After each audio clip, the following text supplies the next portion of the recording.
Good morning. My name is Mark Rabinov from Melbourne, Australia.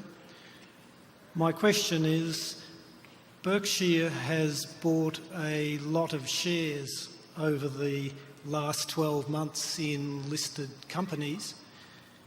Do you expect the return on these investments to be between 7 and 10% per annum over many years, which is, I would say, well below what Berkshire has achieved in the past?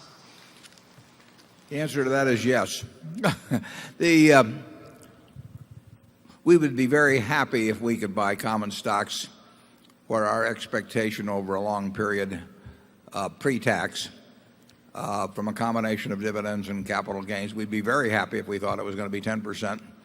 And we would probably settle for a little less than that. And there's no question, absolutely no question, that returns from owning Berkshire will be less in the future than they have been in the past. There's no question that we will not do as well with the common stocks at Berkshire that we own in the future as we have over the last really 40 years or thereabouts.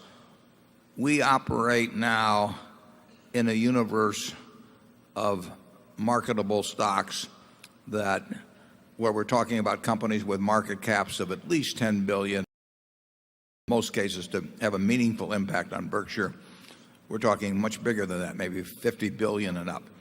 Well, that universe is not as profitable a universe to operate in as if you have the entire universe of thousands and thousands of companies. So if we just take an example, if we find a company with a market cap of 10 billion and we can buy 5% of it, and usually that's about what we could buy without disturbing things, we can have a $500 million investment. Let's say it doubles over a period of time. That's 500 million. You pay a 35% tax. You have 325 million. That's less than 0.2% in terms of Berkshire performance. So our universe has shrunk enormously, and we will not do as well in that universe remotely as well as we would if we were operating in a much wider universe and could do all kinds of things. We've found little things to do from time to time where we've made some money. I may refer to them a little later, a couple of things. And they're nice, but they don't move the needle very much at Berkshire.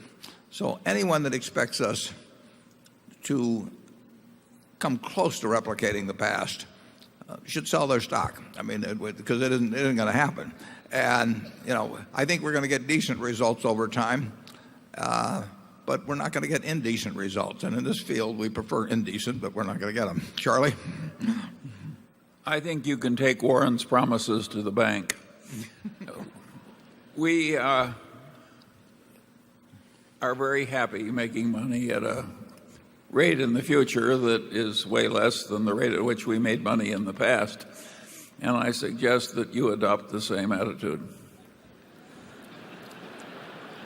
Well, I wouldn't condemn him to that. I think if you're working with small amounts of money, I've talked to yeah, then you may have something very much better to do with your money than to buy Berkshire. I mean, if you're working with small amounts of money and you want to put in significant amounts of time and examine thousands of securities, you will find things that are more intelligent to buy than Berkshire.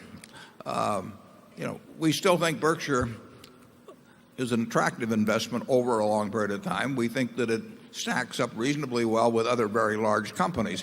We don't think it's the most attractive investment in the world in terms of what you can find if you're willing to go through those thousands of possibilities, which is what Charlie and I used to do many years ago. It's not feasible for us to do it now, and it wouldn't have any impact on Berkshire. What we really like at Berkshire is buying good size to very large first-class businesses with first-class management and just sitting there. Because the nice thing about that is you don't have to go from flower to flower. You can just sit there and watch them produce more and more every year and give you capital, and you can buy more businesses. That's a nice formula. It's a formula that will work, I think, for us. It won't produce returns like the past. Number 10.